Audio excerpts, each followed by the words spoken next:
வாரக்கணக்கா டெல்லி ஜந்தர் மந்தர்ல அமைதியா போராடின மாணவர்களை கண்டுக்காத அரசு நேத்து நாடாளுமன்றத்தை நோக்கிய பேரணியை தடுக்க எடுத்த முயற்சி கலவர பூமியாவே மாத்திடுச்சு.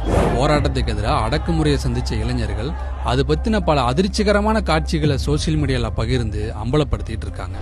லத்தியில ஆணி பதிச்சு அடிக்கிறது, சிவில் டிரெஸ்ல வந்து மாணவர்களை மிதிக்கிறது, சட்டையில நேம் டேக் கூட இல்லாம வன்முறை பண்ற போலீஸ்னு பல நூறு வீடியோக்கள் இப்ப இணையத்துல தீயா பரவிட்டு இருக்கு.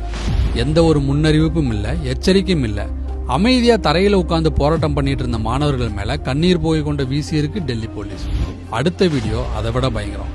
ஜந்தர் மந்தர்ல நிக்கிற இந்த படைகளோட யூனிஃபார்ம்ல நேம் டேகே இல்ல. இவங்க உண்மையிலேயே இந்திய ராணுவமா இல்ல ராணுவ வேஷத்துல வந்து மாணவர்களை மிரட்டுற போலிப்படையான போராட்டக்காரர்கள் கேள்வி எழுப்பிட்டு இருக்காங்க. இது மட்டும் இல்ல, போராட்டத்துக்கு எதிராக மிகப்பெரிய சதி நடத்த திட்டமிடப்பட்டு இருப்பதாகவும் குற்றச்சாட்டு எழுந்திருக்கு. மாணவர்கள் போராடுற இடத்துல கற்கள் நிரப்பப்பட்ட ஒரு பெரிய லாரி நிப்பாட்டப்பட்டிருக்கு. அமைதியா போராடுற மாணவர்கள் மேல பழி போட போலீஸே பிளான் பண்ணுதான்னு இந்த வீடியோவை ஷேர் பண்ணி போராடும் இளைஞர்கள் கேள்வி எழுப்பிட்டு இருக்காங்க. ஏன்னா போலீஸ்காரங்களே போராட்டக்காரர்கள் மேல கல்லெடுத்து எரியும் காட்சியும் வெளியாகி பதற வச்சிருக்கு. சமீபத்துல தலையில பிரெயின் சர்ஜரி செஞ்சுக்கிட்ட ஆம் ஆத்மி கட்சியோட 3 முறை எம்எல்ஏ அகிலேஷ்பதி திரிபாதிய போலீஸ் தலைகீழா தூக்கி வீசும் காட்சி இது. நான் என்ன தப்பு பண்ணேன்னு எனக்கு புரியல. இந்த நாட்டுக்கு நல்லது நடக்கணும்னு நினைச்சதுதான் நான் பண்ண தப்பா? அதுக்காகவா என்ன அடிக்கிறீங்க? இது நியாயமே இல்ல அப்படின்னு போலீஸால தாக்கப்பட்ட 16 வயசு மாணவன் அழுகும் காட்சி இது. நாங்க உங்க வீட்டு பிள்ளைகள் இல்லையா சார் அப்படின்னு ஒரு மாணவி உயர் போலீஸ் அதிகாரியை பார்த்து கை கூப்பி கேட்கும் நெஞ்சை உழுக்கும் காட்சி இது.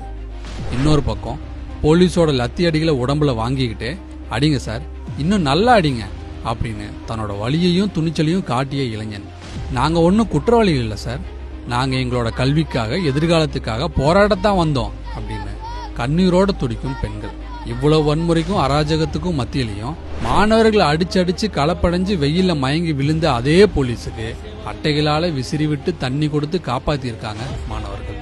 நீட் தேர்வு முறைகேடு, தொடர்ச்சியான வினாத்தாள் கசிவு, மன உளைச்சல்ல மாணவர்கள் தற்கொலை, இதுக்கெல்லாம் பொறுப்பேற்று கல்வி அமைச்சர் தர்மேந்திர பிரதான் உடனடியா பதவி விலகணும். இதுதான் டெல்லியில கொந்தளிச்சு நிற்கிற ஆயிரக்கணக்கான மாணவர்களோட ஒற்றை குரல். கல்வித்துறை ஊழலுக்கு எதிராக வெடிச்சிருக்க இந்த மாணவர் புரட்சிக்கு அடக்குமுறையை தவிர்த்து அரசு நியாயமான தீர்வு கொடுக்கணும்னு எதிர்க்கட்சிகளும் கோரிக்கை விடுத்திருக்காங்க. मोदी जी तक ये बातें नहीं पहुंच रही थी आज जो सुबह हुआ है कि वो हमारी बातें नहीं मानना चाहते because there is a thing called ego.